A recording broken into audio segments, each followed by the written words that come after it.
In spite of all the false teachers, Jesus Christ continues to offer humanity. Pope John Paul II is remembered as the greatest pilgrim among popes. During his 26-year pontificate, he undertook 104 foreign pilgrimages to 132 countries. He visited 900 cities and towns, covering a distance of 1.7 million kilometers. He once said, "Let your spirit descend, let your spirit descend, and renew the face of the earth, the face of this land," he said. On April 2, 2005, Pope John Paul II died after a very long pontificate. He was a mystic and had been given many talents. He was canonized as a saint in April 2014. His body now lies entombed under a side altar in St. Peter's Basilica. Before he said goodbye to us to return to God, he left us one final message, something that will shake the entire world.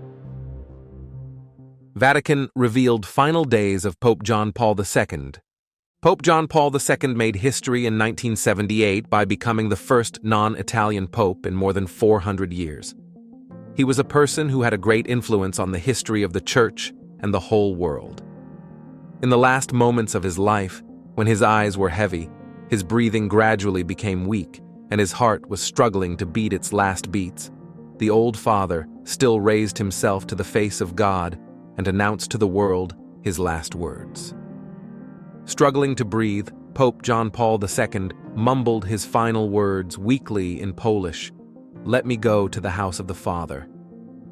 The report published by Vatican revealed the very last moment of Pope John Paul II is being released as a supplement to the Vatican's official journal, the Acta Apostolicae Sedis. The Vatican did not provide a similar report for John Paul's predecessor, Pope John Paul I, who died in 1978, just 33 days into his papacy. As a result, conspiracy theories abounded about his death. George Weigel, a senior fellow at the Ethics and Public Policy Center in Washington and a papal biographer, said the Vatican's report on John Paul II should be construed as an effort to clarify the sequence of events. Pope John Paul II suffered from Parkinson's disease, and his health had been in decline for nearly a decade. The official account of his final months begins on January 31st of this year, when the Vatican announced that the Pope's audiences were being suspended because he had flu symptoms, and he was taken to the hospital. He returned to the Vatican on February 10, but was rushed back to the hospital 2 weeks later when he underwent a tracheotomy. In the following weeks, John Paul seemed to be recovering, although he had difficulty swallowing and a nutritional deficit and noted weakness, the report said. He returned home from the hospital on March 13th, but missed his Palm Sunday Mass several days later. On Easter Sunday, March 27th, he appeared at his apartment window to bless the crowd, but his condition was visibly worse. The Pope tried to read the words of the apostolic blessing without success, and in silence, with his right hand, blessed the city and the world, according to Vatican. 4 days later, John Paul suffered septic shock caused by a urinary tract infection and the collapse of his cardiocirculatory system. His temperature rose to 103 degrees, and Mass was said at the foot of his bed, the report said. On the morning of his death, April 2nd, John Paul received Mass, and at 3:30 in the afternoon, with a very weak voice and mumbled words in the Polish language, the Holy Father asked, "Let me go to the house of the Father." Just before 7 p.m., he slipped into a coma, and, according to a Polish tradition, a small lit candle illuminated the gloom of the room where the Pope was expiring, the report said. Archbishop Stanislaw Dziwisz said a final Mass, and at 9:37 p.m., the 84-year-old Pope died while a crowd of thousands prayed for him outside in St. Peter's Square. John Paul's doctor ran an electrocardiogram for 20 minutes, according to Vatican norms, to verify his death. Last messages of the Holy Father. I suffer so that God's plan may be completed. On Good Friday evening, 25th of March, the Holy Father was televised praying in his private chapel at the Vatican as he watched the live broadcast of the Way of the Cross at Rome's Colosseum. The following is a translation from Italian of the Pope's message to the faithful who were taking part in this annual Good Friday celebration. Close your eyes, take the deep breath, and join us when we get our memory back to the Holy Mass of our Holy Father. Dear brothers and sisters, I am with you in spirit at the Colosseum, a place that stirs up within me so many memories and emotions in order to take part in the evocative rite of the Way of the Cross on this Good Friday evening. I join you in the invocation, so rich in meaning, Adoramus te Christe, et benediximus tibi, quia per sanctam crucem tuam redemisti mundum. Yes, we adore and bless the mystery of the cross of the Son of God, because it was from his death that new hope for humanity was born. The sanctification of suffering. This is the second message that the Pope wants to spread the world. The adoration of the cross directs us to a commitment that we cannot shirk, the mission that St. Paul expressed in these words, "Now I rejoice in what I am suffering for you, and I fill up in my flesh what is still lacking in regard to Christ's afflictions, for the sake of his body, which is the Church. I also offer my suffering so that God's plan may be completed, and his word spread among the peoples. I, in turn, am close to all who are tried by suffering at this time. I pray for each one of them. On this memorable day of Christ's crucifixion, I look at the cross with you in adoration, repeating the words of the liturgy. O crux, ave spes unica. Hail, O cross, our only hope. Give us patience and courage and obtain peace for the world. With these sentiments, I bless you and all those who are taking part in this Way of the Cross via radio or television. Continue with the message, the blazing light of the risen Christ. On Holy Saturday evening, 26 March, the Holy Father sent a message to all who were taking part in the Easter Vigil Mass, celebrated in St. Peter's Basilica by Cardinal Joseph Ratzinger, prefect of the Congregation for the Doctrine of the Faith. The following is a translation of the Holy Father's message given in Italian. Dear brothers and sisters, at the end of the Lenten penitential journey, and after having meditated in these last days on the sorrowful passion and dramatic death of Jesus on the cross, we are celebrating on this singular night the glorious mystery of his resurrection. Thanks to television, I am able to follow from my apartment the suggestive Easter Vigil, over which Cardinal Joseph Ratzinger is presiding in St. Peter's Basilica. To him, I send my fraternal greeting, which I extend to the other cardinals, archbishops, and bishops present. I also greet with affection the priests, men and women, religious and the faithful, gathered around the altar of the Lord, with a special thought for the catechumens who prepare themselves during this holy vigil to receive the sacraments of baptism, confirmation, and Eucharist. This night is truly extraordinary, one in which the blazing light of the risen Christ definitively defeats the dark power of evil and death, and rekindles hope and joy in the hearts of believers. Dear friends, guided by the liturgy, let us pray to the Lord Jesus so that the world may see and recognize that, thanks to his passion, death, and resurrection, what was destroyed is rebuilt. What was aging is renewed and completely restored, more beautiful than ever, to its original wholeness. I warmly express to all my fervent best wishes, and I assure you of a remembrance in my prayers, so that the risen Lord bestows on each of you and your families and communities the paschal gift of his peace. I accompany these sentiments with a special apostolic blessing, one of the longest tenured popes ever. The fire of God's love, like any big fire, spreads on contact.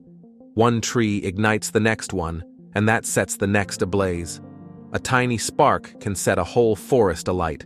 That's what a soul in love with God can do, and what Jesus is longing for. But those who want to set the world on fire with the love of God may have to fight many battles. All saints have had to struggle against the resistance of those who hate that fire because they hate the light of the gospel.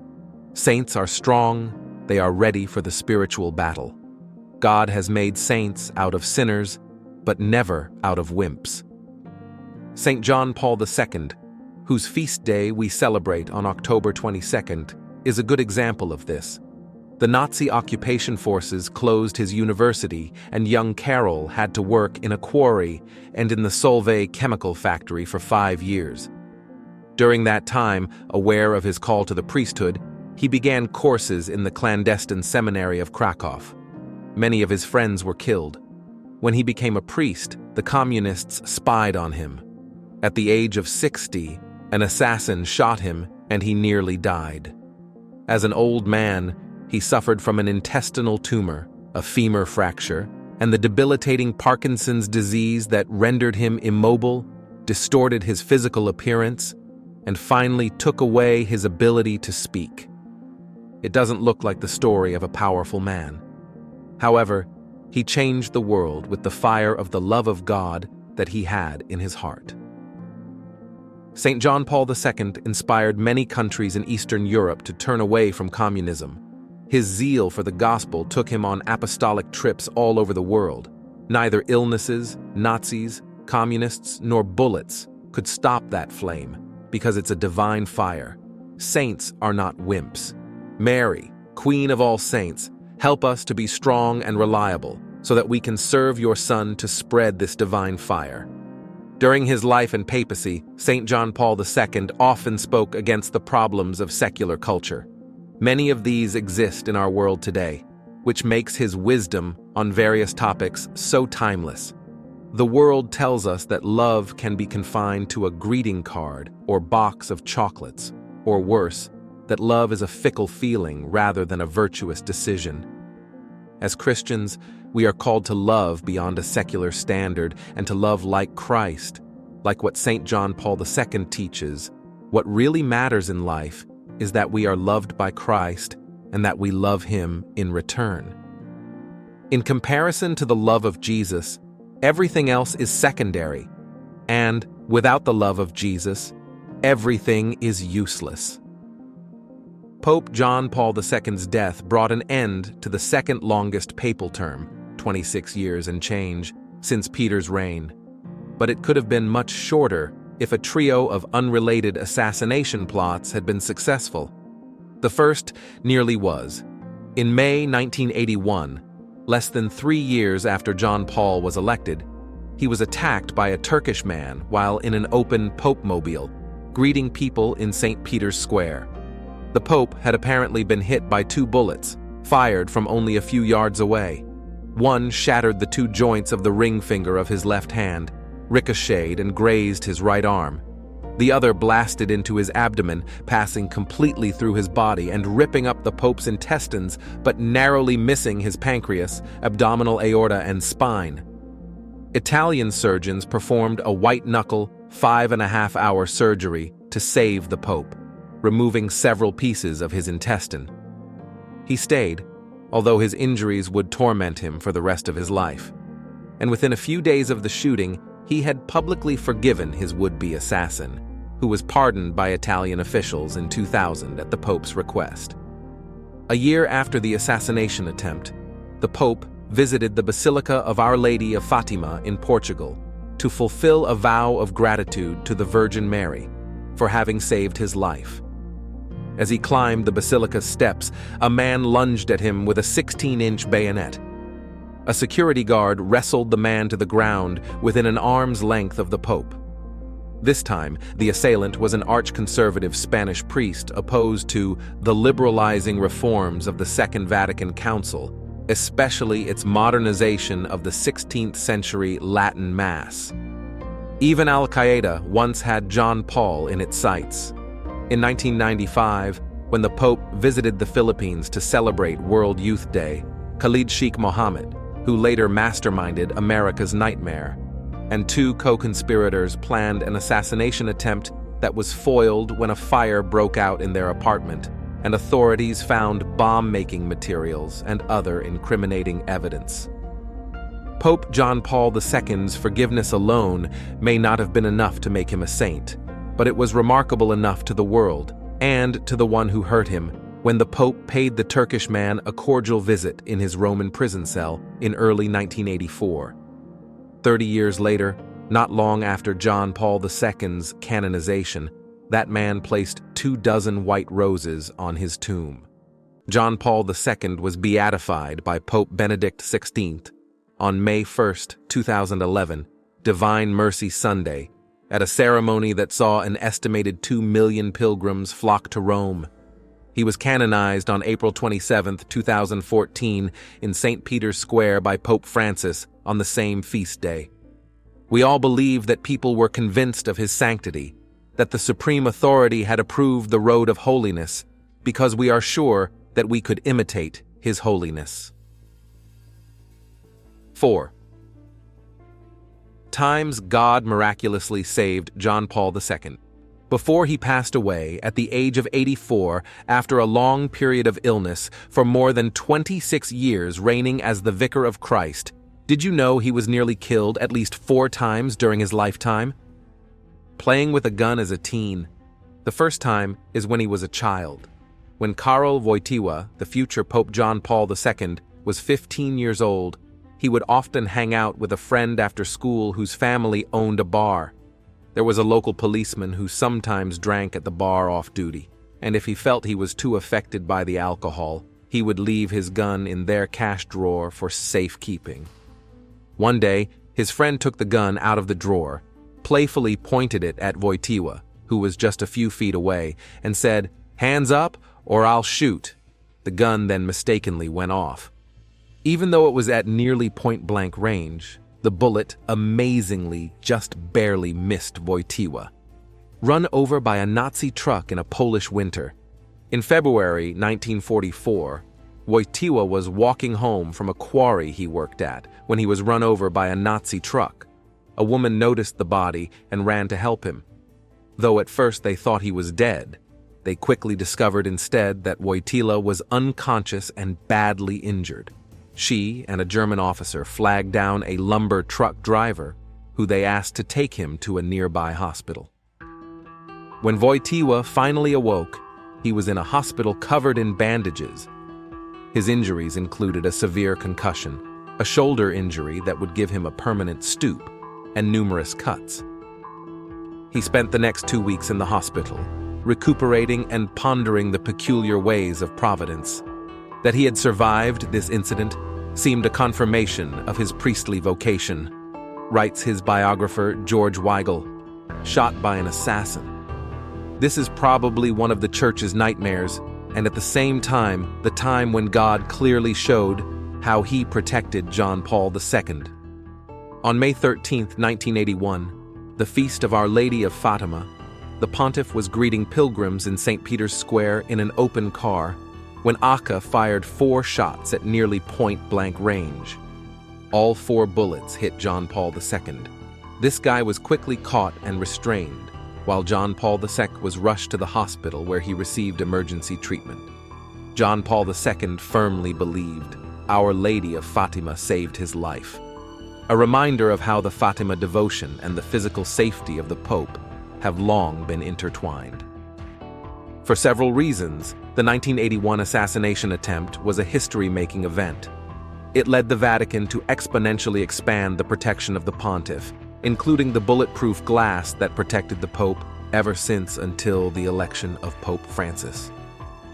John Paul II was convinced that Mary, in the form of Our Lady of Fatima, had personally redirected the bullet that hit him, saving his life. He gave a bullet recovered from the Pope mobile to the local bishop in Fatima, who placed it in the crown of the official image of Mary in the shrine of Fatima, which Pope Francis will venerate. Stabbed by a traditionalist priest. Concerned about post-Vatican II reforms in the church, Spanish priest Fr. Juan Maria Fernandez Crone became radicalized, convinced that communists had infiltrated the church and that John Paul II was himself a communist agent bent on destroying the church. Overcome with the prospect of a communist pontiff subverting the church, Fr. Crone took matters into his own hands and plotted to assassinate John Paul II. The day before the anniversary of John Paul II's first assassination attempt, on May 12, 1981, Frater Crone broke through a security line at Mass in Fatima, Portugal, with a bayonet, and successfully stabbed the pontiff, who had barely recovered from the first attack, before being subdued by security. John Paul II, however, continued on with Mass like nothing had happened. While checking himself later, though, there was blood. But his wound was small enough that the pontiff decided to simply bandage it up and conceal it. He hid it well enough that it wasn't even publicly known that Frater Crone had actually successfully stabbed him until 2008, when the pontiff's former secretary told the story in a documentary. These two failed attempts against John Paul II weren't the only ones in modern history. The first one took place back in 1970, when Pope Paul VI was attacked with a knife at the airport in Manila, Philippines, shortly after his arrival in the country. As happened with John Paul II's second attack, both Pope Paul VI and the Vatican downplayed the incident, not even acknowledging he had been hurt until after his death. The legacy of John Paul II. After St. John Paul II died on April 2, 2005, the huge crowd at his funeral chanted Santo Subito for the well-traveled, much-beloved Pope. Long before Pope Francis earned the nickname, St. John Paul II was known as the People's Pope. St. John Paul II recognized the value of modern travel and mass media in spreading the gospel and a global message of goodwill. He also used his personal visits to reinvigorate local church communities and canonized more saints than any pope in history. During more than a quarter century on the chair of Peter, St. John Paul II also published numerous important documents in the life of the Church. The pilgrimages to the farthest geographically and different religiously and ideologically countries set the rhythm and program of the pontificate, and were also the impetus for the Pope's historic gestures, expressing a desire for dialogue, reconciliation, and extending a hand of friendship. Pope John Paul II will go down in history as the most important world leader in the second half of the 20th century. He changed the course of history and helped bring an end to the Cold War through his support of the Polish trade union Solidarity and the Polish freedom movement. This started the landslide that wiped out communism in Eastern Europe and eventually the Soviet Union. He was the right man in the right place at the right time to shape world history. For those of us who grew up under the terror of the mushroom-shaped cloud, this was an extraordinary achievement, and he brought it all about as a nonviolent revolution without shedding blood, proving foolish the conservative hawks who had counseled violent confrontation and first strikes that would have cost the lives of millions. But John Paul's care for the world was not directed only to Eastern Europe. He was a prophet for peace and justice elsewhere as well, especially the Middle East and the Third World. He supported humanitarian intervention but opposed preemptive war. He worried about the impact of economic globalization on the poor in the Third World and urged rich countries like the United States to give more generously to development. In a world of competing economic and national self-interests, he was a prophetic voice for humanity and reconciliation. He admired the American people but was not afraid to challenge government policies that were contrary to moral values, whether these were the Clinton administration's population policies or both Bush administration's wars against Iraq. John Paul will also be remembered for greatly improving relations between Catholics and Jews. Long after people forget what communism was, there will still be Catholics and Jews who will look back at the end of the 20th century as a turning point in their relationship. Disagreements and controversies will continue, but they will be disputes among brothers and sisters, not adversaries. Likewise, he began a dialogue with Muslims that we hope will bear fruit in the years ahead. But John Paul's vision of himself was not as a politician or diplomat, but as a teacher. His writing ran the gamut from poetic musings to scholarly tomes. He came to the papacy with firm convictions about how the Second Vatican Council should be interpreted. He felt there was a need for stability and calm after the tumultuous days that followed Vatican II, and considered himself responsible for protecting the deposit of faith. while at the same time applying it to the needs and concerns of the day. That not everyone accepted his teaching must have been one of his severest disappointments. John Paul was often mislabeled as a conservative. True, he stressed traditional church teaching. He also allowed his subordinates to silence and remove theologians from teaching positions. But anyone who listened to him carefully realized that he did not fit into the normal liberal conservative boxes of American politics and culture. True, he opposed abortion, the use of condoms, gay marriage, women priests, and a married clergy. But he was to the left of liberal Democrats when it came to opposing capital punishment and the war in Iraq and supporting foreign aid and the United Nations. And while he opposed women's ordination, he also opened other church positions to women, from altar servers to diocesan chancellors. John Paul will also be remembered for his immensely successful pastoral visits to every corner of the world. People by the millions came out to pray with him and hear him preach. What did they come out to see? A reed shaken by the wind. They came to see a holy man, a man of conviction and principle, a man who cared about them, and a man who had changed the course of history. In this day of world leaders who tell us what their handlers think we want to hear, who do not open their mouths without checking the polls and focus groups, John Paul was clearly different. He spoke with conviction. He was principled. He challenged us and said hard things. Even those who disagreed with him admired his honesty and conviction. He will be a hard act to follow. In the life of Pope John Paul II, we can see a man sent by God, prepared by him, and made bishop and pope to guide God's church. There are three particular traits that mark the life of John Paul II: prayer, closeness, and mercy. Despite his many duties as pope, John Paul II always found time to pray. Saint John Paul II was also close to the people, not detached or separated from them, but traveling the whole world to seek them out.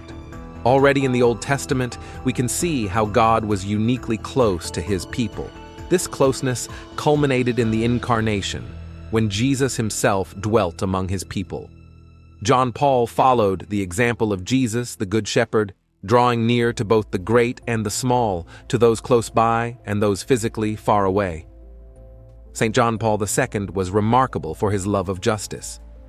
But his love for justice was a desire for justice completed by mercy, and so John Paul was also a man of mercy, because justice and mercy go together. John Paul, who did so much to promote the Divine Mercy devotion, believed that God's justice had this face of mercy, this attitude of mercy.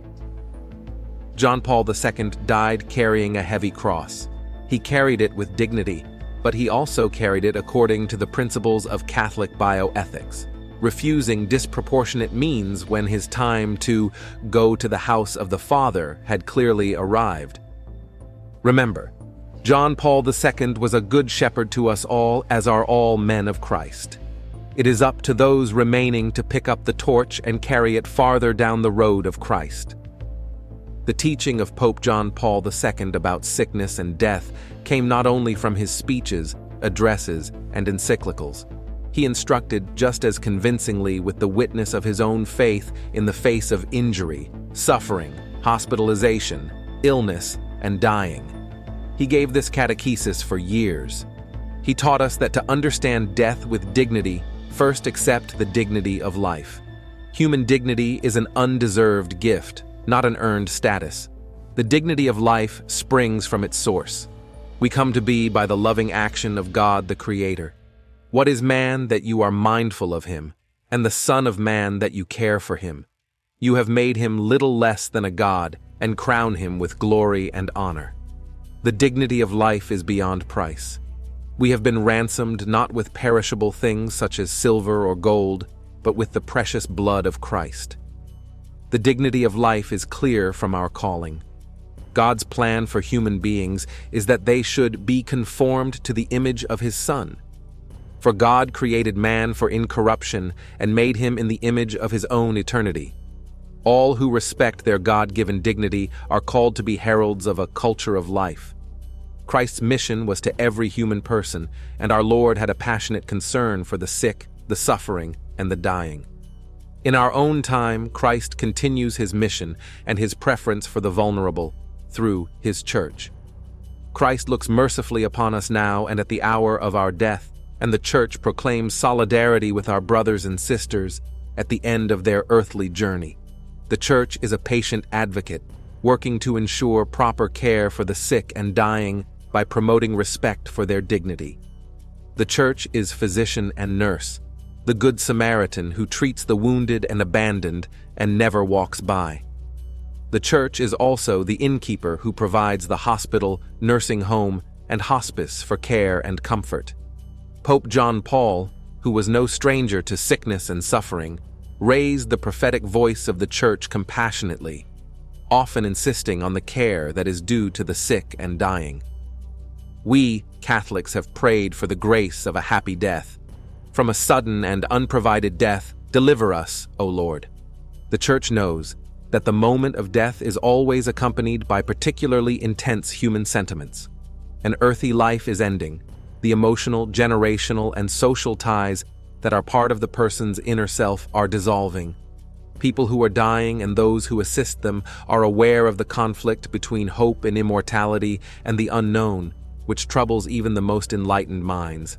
The Church lifts her voice so that the dying are not offended, but are given every loving care and are not left alone as they prepare to cross the threshold of time to enter eternity. The awareness that the dying person will soon meet God for all eternity should impel his or her relatives, loved ones, the medical, healthcare, and religious personnel to help him or her in this decisive phase of life, with concern that pays attention to every aspect of existence, including the spiritual. Dying often includes pain and suffering. Pope John Paul II admitted to his own personal sufferings and proclaimed that these offered him a new source of strength for his ministry as Pope. But remember this: living to the Lord means recognizing that suffering, while still an evil and a trial in itself, can always become a source of good. It becomes such if it is experienced for love and with love through sharing, by God's gracious gift and one's own personal and free choice in the suffering of Christ crucified. In this way, the person who lives his suffering in the Lord grows more fully conformed to him and more closely associated with his redemptive work on behalf of the Church and humanity. This was the experience of St. Paul, which every person who suffers is called to relive. I rejoice in my sufferings for your sake, and in my flesh I complete what is lacking in Christ's afflictions for the sake of his body, that is, the Church. John Paul II never tired of praying for the help of the Mother of God, especially for the sick and dying. No summary of his catechesis is complete without turning our eyes to our Mother, who stood vigil at the cross of her Son. I entrust all of you to the Most Holy Virgin. May she help every Christian to witness that the only authentic answer to pain, suffering, and death is Christ our Lord, who died and rose for us. To all of you, I offer the peace and joy of our Lord Jesus Christ. Pope John Paul II was not alone as he lay on his deathbed in his Vatican apartment on the last day of his life. Beneath his third-floor windows, where the lights stayed on all through the chilly early spring night, thousands of young pilgrims kept vigil with their beloved Holy Father, praying and singing to communicate their affection to the dying Pope. The loud clanging of a Vatican bell also mourned his death. In the Apostolic Palace, the ritual of recognition and the blessing of his remains took place. Then also, the destruction of his ring and the sealing of his apartments. Then, the burning chamber in the basilica was opened. An estimated 3 million people came to pay him homage. Many leaders came to his funeral. For a few hours, they seemed to put aside any disputes as a tribute to a common friend. His tomb in St. Peter's Basilica is now one of the most visited places by pilgrims. For many, John Paul II is more than a saint. He's a father, a friend, and also an intercessor. And in his last moment, he revealed a meaningful message that shocked the world. A mysterious message left by Pope John Paul II has stirred the curiosity of millions. Was it a prophetic warning about the end of times? The last words before his death. John Paul II's health began to decline 2 months earlier, on the night of February 1, 2005, when he was urgently hospitalized at Gemelli Hospital. He had breathing difficulties, the flu, and a swollen throat. For a few weeks, this hospital in Rome became a pilgrimage destination. Hundreds of people visited just to be near him. John Paul II greeted them often from the 10th floor window of the clinic. At the end of February, they did an emergency tracheotomy. Our Pope couldn't speak, but he did not stop seeing pilgrims. That year, the Pope was unable to attend the Easter ceremonies, and he continued to struggle with the severe illness until he passed away. May our prayerful silence accompany these first moments of the Holy Father John Paul II with Christ in heaven. Pope John Paul II was a man of great spiritual and moral stature, whose influence was felt far beyond the Roman Catholic Church. As he approached his final moments, the words he chose to be left behind were full of mystery and depth, which fueled the curiosity and reflection of millions. These were not just the words of a man who knew his death was near, but a well-thought-out message that contained his life's teachings and his profound link with the divine. Understanding his last message gives a glimpse of the faith that guided him and the legacy he left behind. In the last chapter of his life, Pope John Paul II dealt with serious health problems that limited his physical activities but never his spiritual determination. Even though the pontiff's Parkinson's disease, which was noticed by the public through his slurred speech and shaky movements, was debilitating, he still managed to carry out his duties with great determination. This perseverance in the face of illness revealed his deep commitment to his role and the people who sought his guidance. John Paul II's health problems were more visible in 2005, when flu symptoms and breathing problems resulted in several hospitalizations. These health scares were evidence of a definite decline in his physical condition, which worried his followers across the world. The Vatican's confirmation of his Parkinson's disease made his struggles public, highlighting his vulnerability and humanizing him even more in the eyes of the world. Even though his body was getting weaker, his will to be a spiritual leader did not change. During this period, the Pope decided to stay in the Vatican, which was a clear sign of his wish to spend his last days in the spiritual center of his life's work. His choice was a touching proof of his devotion to his position and the people he served. Although his health was deteriorating, even to the point of a severe septic shock that would finally lead to his demise, John Paul II still kept his pastoral mission. This further proved that his spirit was still strong. His medical report stated the cause of death as septic shock with cardiocirculatory collapse due to an already detected infection of the urinary tract.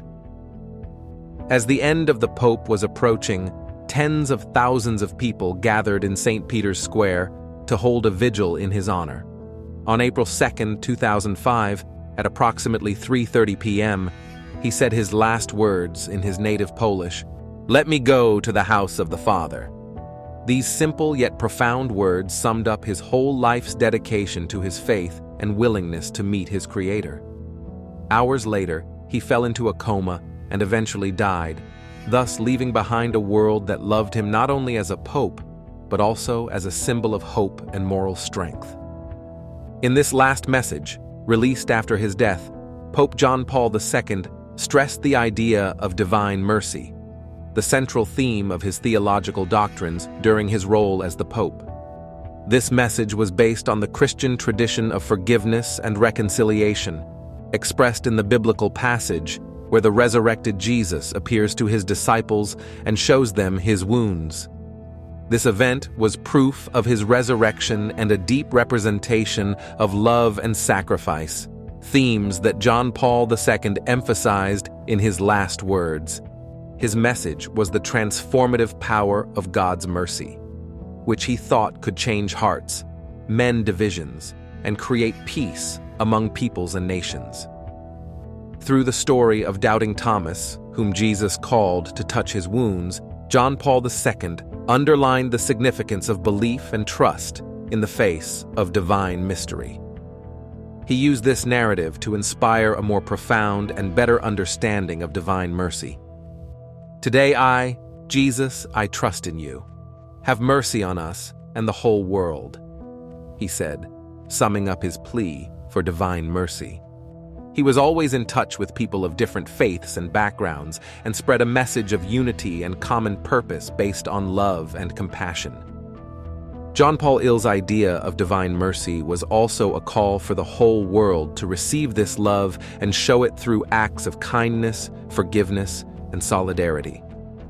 His teachings urged people to go beyond their interests, be just, and be peacemakers in a world full of problems. By his words and actions, Pope John Paul II showed how embracing divine mercy could bring about the most significant changes in personal lives and the wider world, thus creating a spirit of reconciliation and mutual respect. The assassination attempt. Pope John Paul II's encounters with assassination attempts further demonstrated his dedication to peace and reconciliation. On May 13, 1981, in St. Peter's Square, he had a life-threatening moment when Mehmet Ali Agca, a member of the Turkish extremist group Grey Wolves, shot at him with a Browning 9mm semi-automatic pistol. The bullets caused severe injuries, puncturing his colon and small intestine many times. This incident resulted in a quick medical response, and even though he suffered huge blood loss, John Paul II managed to survive after a long surgery. This event was deemed extraordinary, not only due to his survival, but also because of his reaction to it. 2 years after the attempt on his life, John Paul II went to see Agca in prison. This meeting was held in secrecy, creating a very intimate moment of forgiveness. The Pope called Agca a brother and publicly stated that he had pardoned him. This act of forgiveness represented his doctrine, forgiving those who wrong us, a principle deeply rooted in Christian teachings. It was a strong example of compassion and mercy that impressed the whole world and confirmed his position as a peacemaker. This was not the only attempt on his life. However, after each incident, John Paul II's commitment to his mission of peace and reconciliation only got stronger. His readiness to forgive and pursue peace, even with those who had harmed him, proves his character and his strong belief in the Christian doctrine of love and forgiveness. During his papacy, he was a strong proponent of peace, frequently using his power to settle disputes and urging people to talk to each other. The canonization. The canonization of John Paul II on April 27, 2014 was a significant event in the history of the Catholic Church. It was proof of his considerable influence as a spiritual leader and a sign of the deep love and respect he had for millions worldwide. Being aware of his immense contributions to the Church and the world, Pope Francis sped up the canonization process, which normally takes 5 years after a person's death.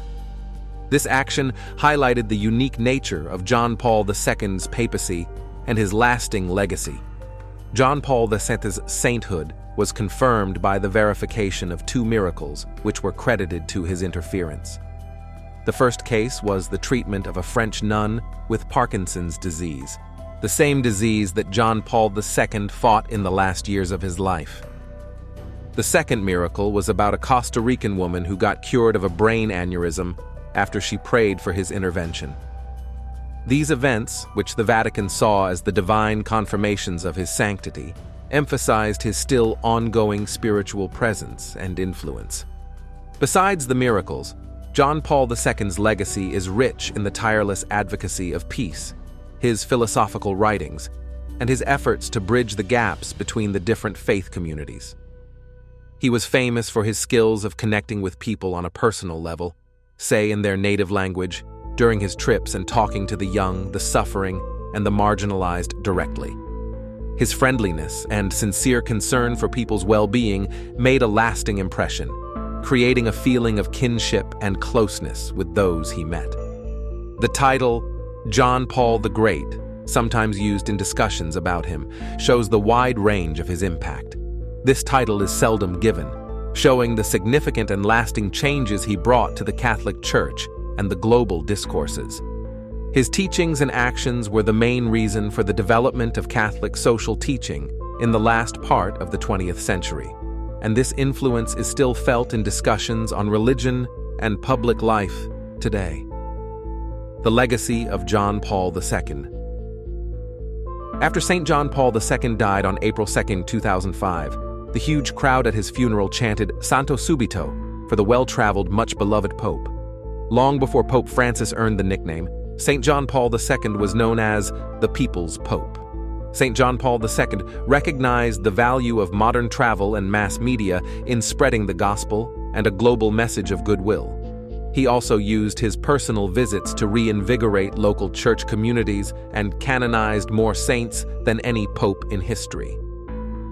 During more than a quarter century on the chair of Peter, St. John Paul II also published numerous important documents in the life of the Church.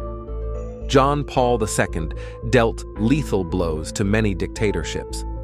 With the exception of communist Cuba, most countries in Latin America today enjoy democracy. Today, Chile is a member of the Organization for Economic Cooperation and Development, the Rich Countries Club, while Brazil's middle class has soared by 40% in the past decade. In 1978, however, that was not so. Most countries in the region were ruled by ruthless military dictatorships. In 1987, John Paul II visited Chile, where he made many gestures supporting the pro-democratic opposition and asked the country's dictator, General Augusto Pinochet, to step down. A few months later, Pinochet held a referendum asking the Chilean people if they want a return to civilian rule, which they did. Meanwhile, in 1983, the pontiff visited Haiti, the poorest country in the Western Hemisphere, then ruled by the extravagant dictator Baby Doc Duvalier. John Paul condemned the poverty and political violence, and shortly thereafter, the Haitians rose up and drove Duvalier out of the country. In addition to Latin America, John Paul II's visit to the Philippines, ruled by dictator Ferdinand Marcos, influenced the local church to lead a successful non-violent revolution against the dictatorship. The late Archbishop of Manila, Cardinal Jaime Sin, the informal leader of the Philippine People Power Revolution, said he was inspired above all by John Paul II and solidarity. The Church's relationship to other religions has changed forever. Before the Second Vatican Council, relations between Catholics and Jews were quite difficult. Until the pontificate of St. John XXIII, Catholics prayed for the conversion of the perfidious Jews during the Good Friday liturgy. Today, relations between the Church and the Jews are arguably the best they have been in 2,000 years. St. John Paul II became the first pope to make an official visit to a synagogue, to establish diplomatic relations between the Holy See and Israel, and to condemn anti-Semitism as a sin. Repeatedly during his pontificate, John Paul proved to be a friend of the Jews. When the pontiff died, the Jewish world was in mourning, feeling it had lost a brother and protector. Similarly, he became the first pope to visit a Protestant church. The dignitary who had the most audiences with St. John Paul II was the Dalai Lama. The Polish pope and the Tibetan Buddhist monk both came from ancient nations that experienced communist oppression imposed by their powerful neighbors, and so they seemed to share a special ecumenism of blood. Christian unity, while still a long way off, is closer than ever before. I make an effort to regularly pray for the unity of all Christians, and if you do not, I encourage you to do so as well. God wants unity, and not divisions. While the prospects of this actually happening anytime soon seem unlikely, St. John Paul II certainly moved things forward. Earlier this year, Pope Francis traveled to Armenia, the world's oldest Christian nation, where most people belong to the Armenian Apostolic Church. There, he signed an agreement with Catholicos Karekin II, in which the two men agreed to work towards full communion between their respective churches. This would not have been possible without a declaration signed between John Paul II and the previous Catholicos, in which they agreed on a shared definition of Christ's nature, the biggest theological obstacle to full communion between Rome and Echmiadzin, where the headquarters of the Armenian Apostolic Church are located. In the life of Pope John Paul II, we can see a man sent by God, prepared by him, and made bishop and pope to guide God's church. John Paul II brought the gospel to more people than anyone since St. Peter. In all likelihood, St. John Paul II was seen by more people in person than any other figure in world history. He not only traveled widely across Italy and visited almost all of Rome's parishes, in addition to leading the global church, the Pope is also the Bishop of Rome and Primate of Italy. John Paul visited 2/3 of the world's countries. As we saw before, his visits to communist Poland and nations governed by military dictators had enormous political consequences. Difficult political situations were no deterrent to papal travel. For example, John Paul II was the only major head of state to visit East Timor during its brutal occupation by Indonesia. Consequently, many East Timorese men born after the visit are named John Paul. However, John Paul II made a point of not only visiting countries on the peripheries, but of bringing the gospel to rich nations threatened by the cult of Mammon as well. After his native Poland, the nations John Paul II paid the most visits to were France, which over the past 2 centuries had rejected its ancient Christian roots, and the United States. Even nations with tiny Catholic populations like Jamaica and Finland were honored with papal visits. He invented World Youth Day, which is bringing about real rejuvenation where the church needs it most. When Pope John Paul II decided to hold World Youth Day in Denver in 1993, the American bishops begged him to reconsider. Young Americans don't care about their faith, they argued, and the event will be a big public relations flop. How wrong they were. While vocations to the priesthood and religious life in the United States are at a lower level than they were 50 years ago, they have picked up significantly in recent years after reaching a nadir in the mid-1990s, right before World Youth Day was held stateside. Since 1/3 of current American seminarians have cited WID as an influence on their vocation, this correlation cannot be coincidental.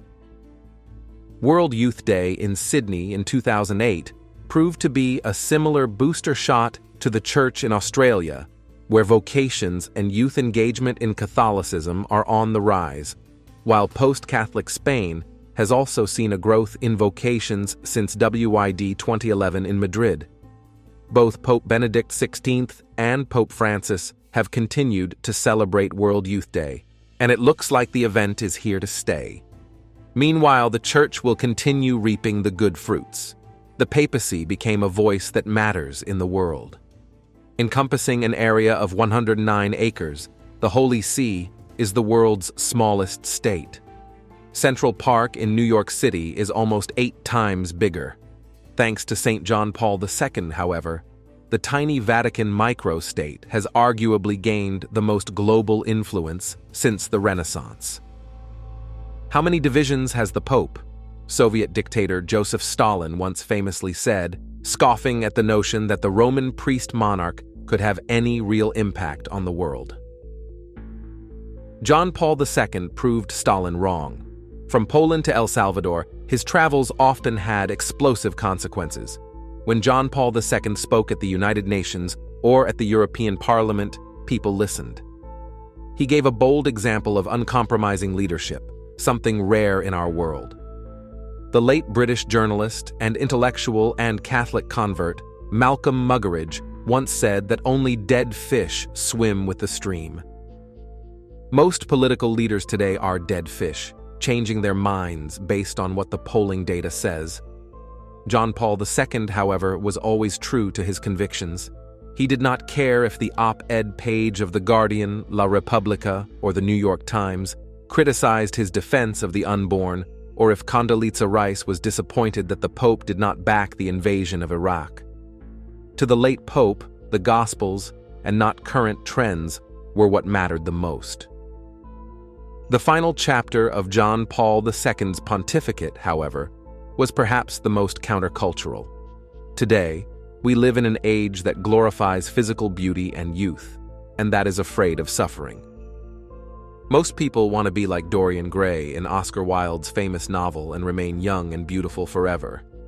In most Western countries, the vast majority of children with Down syndrome are killed in the womb. There is growing support to legalize euthanasia, not only for the terminally ill, but also for those who simply have become weary of living. On the contrary, John Paul II embraced his suffering and illness from Parkinson's disease and other ailments. His disease and death were very public.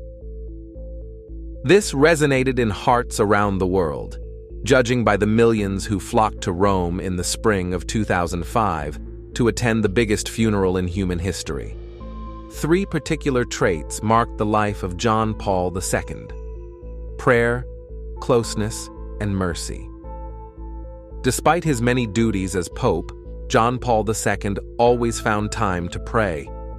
St. John Paul II was also close to the people, not detached or separated from them, but traveling the whole world to seek them out.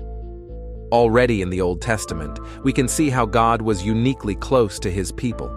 This closeness culminated in the Incarnation, when Jesus himself dwelt among his people.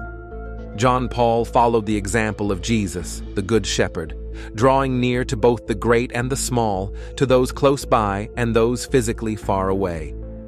St. John Paul II was remarkable for his love of justice, but his love for justice was a desire for justice completed by mercy, and so John Paul was also a man of mercy because justice and mercy go together.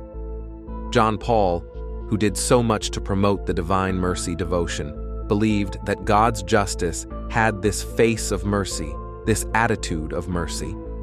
John Paul II died carrying a heavy cross.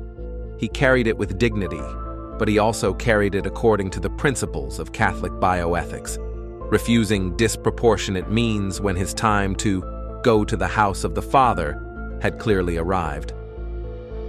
Remember, John Paul II was a good shepherd to us all, as are all men of Christ. It is up to those remaining to pick up the torch and carry it farther down the road of Christ. A soul in love with God. The fire of God's love, like any big fire, spreads on contact. One tree ignites the next one, and that sets the next ablaze. A tiny spark can set a whole forest alight. That's what a soul in love with God can do, and what Jesus is longing for. But those who want to set the world on fire with the love of God may have to fight many battles. All saints have had to struggle against the resistance of those who hate that fire because they hate the light of the gospel. Saints are strong, they are ready for the spiritual battle. God has made saints out of sinners, but never out of wimps. St. John Paul II, whose feast day we celebrate on October 22nd, is a good example of this. The Nazi occupation forces closed his university, and young Carol had to work in a quarry and in the Solvay chemical factory for 5 years.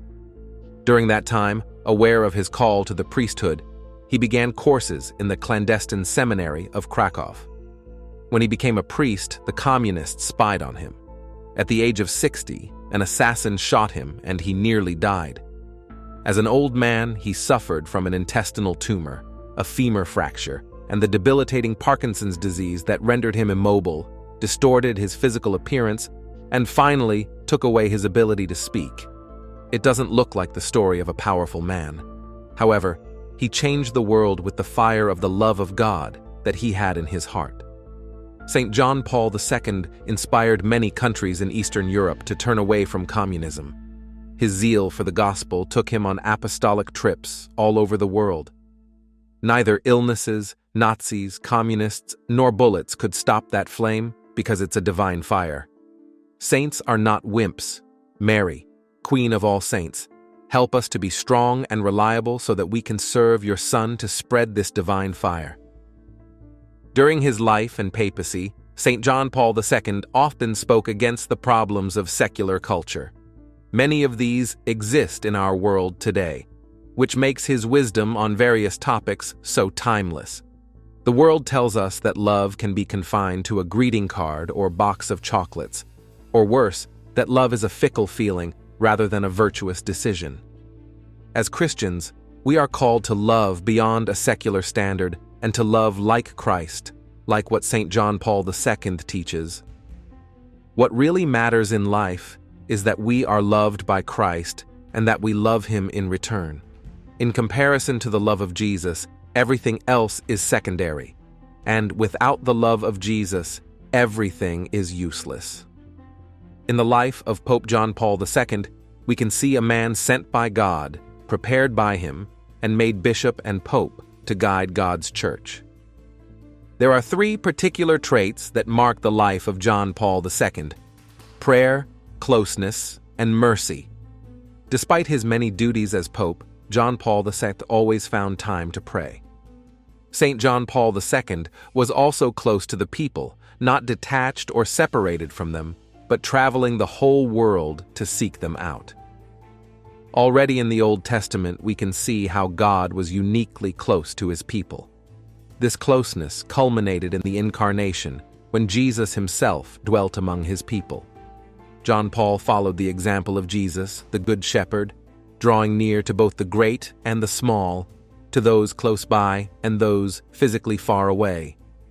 St. John Paul II was remarkable for his love of justice, but his love for justice was a desire for justice completed by mercy. And so John Paul was also a man of mercy, because justice and mercy go together.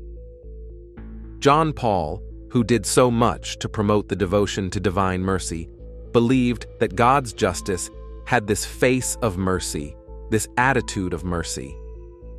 John Paul II died carrying a heavy cross. He carried it with dignity, but he also carried it according to the principles of Catholic bioethics, refusing disproportionate means when his time to go to the house of the Father had clearly arrived. Remember? John Paul II was a good shepherd to us all, as are all men of Christ. It is up to those remaining to pick up the torch and carry it farther down the road of Christ. The teaching of Pope John Paul II about sickness and death came not only from his speeches, addresses, and encyclicals. He instructed just as convincingly with the witness of his own faith in the face of injury, suffering, hospitalization, illness, and dying. He gave this catechesis for years. He taught us that to understand death with dignity, first accept the dignity of life. Human dignity is an undeserved gift, not an earned status. The dignity of life springs from its source. We come to be by the loving action of God the Creator. What is man that you are mindful of him, and the Son of Man that you care for him? You have made him little less than a god, and crown him with glory and honor. The dignity of life is beyond price.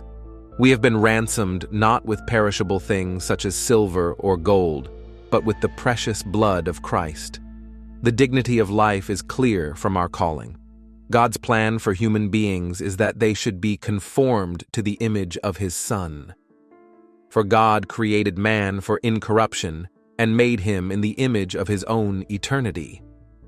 All who respect their God-given dignity are called to be heralds of a culture of life. Christ's mission was to every human person, and our Lord had a passionate concern for the sick, the suffering, and the dying. In our own time, Christ continues his mission and his preference for the vulnerable through his church. Christ looks mercifully upon us now and at the hour of our death, and the church proclaims solidarity with our brothers and sisters at the end of their earthly journey.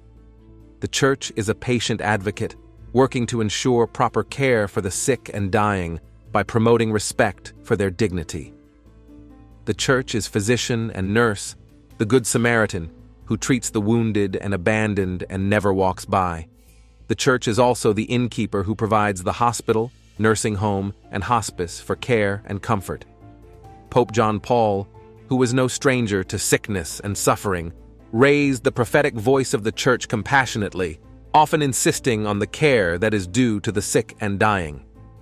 We, Catholics, have prayed for the grace of a happy death. From a sudden and unprovided death, deliver us, O Lord.